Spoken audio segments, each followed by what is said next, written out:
Chers amis, Jésus est en vacances. Comme je l'étais hier encore, Jésus, dans le passage que nous avons entendu, est en vacances. Vous allez me dire, comment le sait-on ?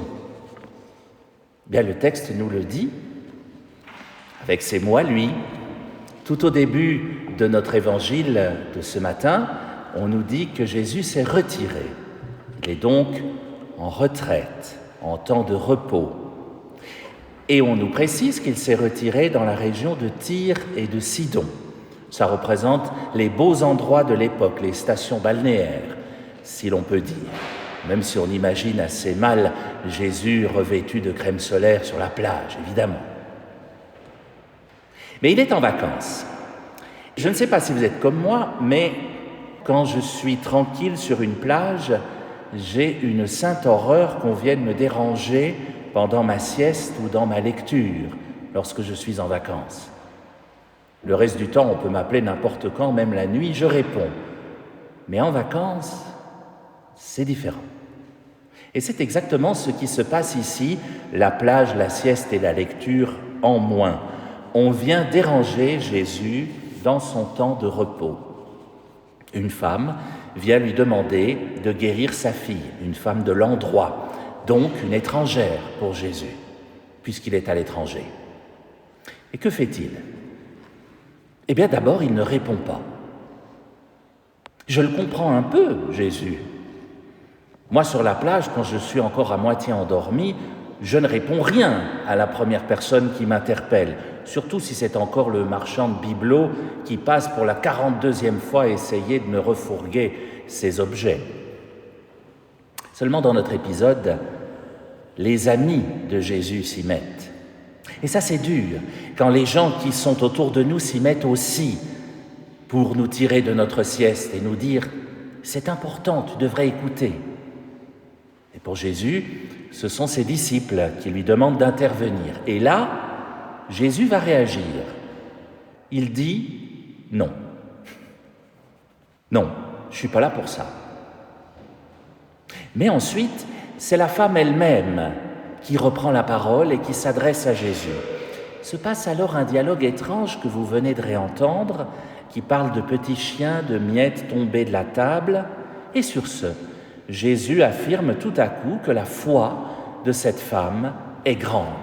Et il accède à sa requête en guérissant sa fille.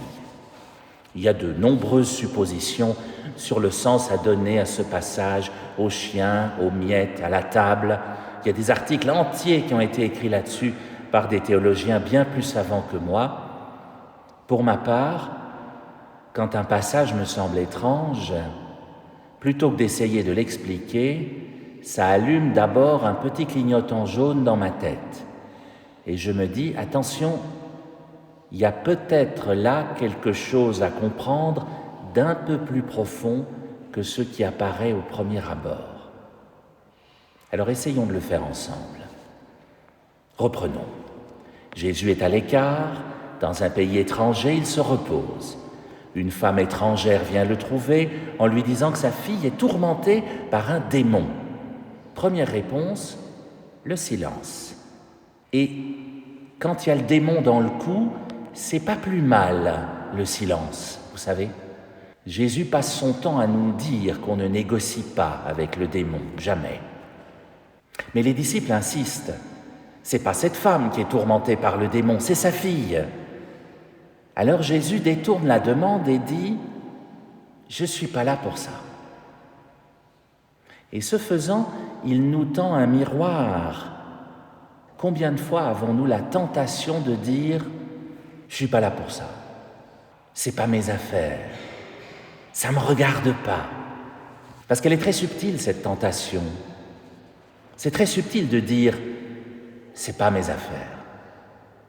Il n'y a plus personne pour telle tâche dans la paroisse, c'est pas mes affaires. Moi, j'ai assez donné, il y a bien quelqu'un qui le fera. Et Jésus, dans cet épisode, est tenté, parce que c'est un être humain, en plus d'être Dieu. Il est tenté comme nous, ça lui est arrivé aussi d'être tenté par le démon, nous le savons bien.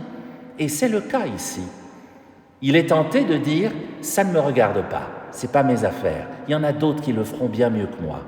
Et il le dit d'ailleurs. Je ne suis pas ici pour cela. Seulement c'est Jésus.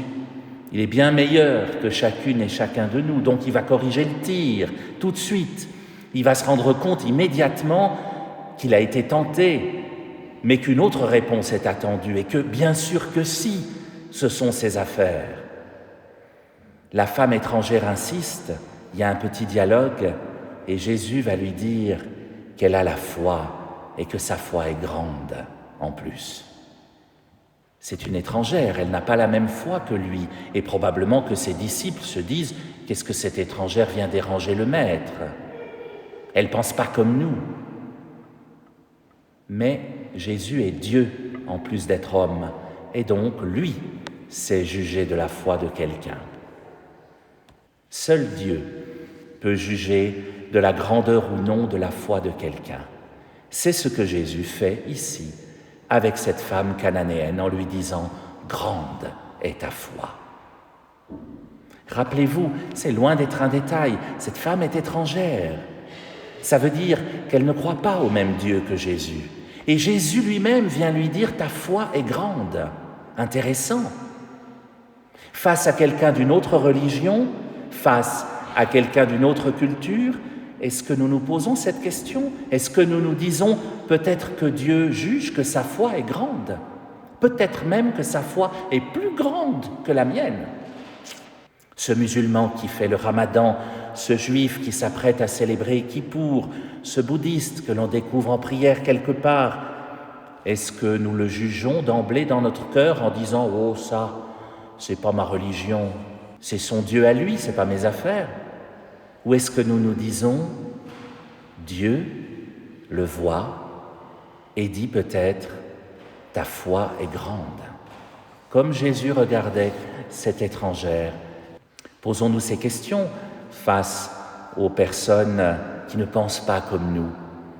C'est la première lecture qui venait nous rappeler cela. Le prophète Isaïe nous avertissait de la part de Dieu. « Ma justice, disait le prophète, ma justice va se révéler. Les étrangers qui se sont attachés au Seigneur pour l'honorer, je les conduirai à ma montagne sainte. Je les comblerai de joie dans ma maison de prière. » Eh oui, Dieu fait cela aussi pour des personnes qui ne sont pas sur les bancs de cette église ce matin, y compris, et pourquoi pas, pour des gens qui prient différemment, qui croient différemment. Le pape François l'a martelé aux jeunes des JMJ à Lisbonne au début de ce mois d'août. En Église, il y a de la place pour tous, pour toi, pour moi, pour tous et pour tous les autres aussi. La deuxième lecture nous rappelait que Dieu est capable de miséricorde infinie. Il ne fait pas uniquement justice à ceux qui font du bien, ni à ceux qui croient comme nous. Il fait aussi miséricorde à tous les autres. Alors si d'aventure ces prochains jours, quelqu'un venait vous déranger dans votre sieste, souvenez-vous de cette petite histoire. Vous serez peut-être tenté de dire « c'est pas mes affaires ».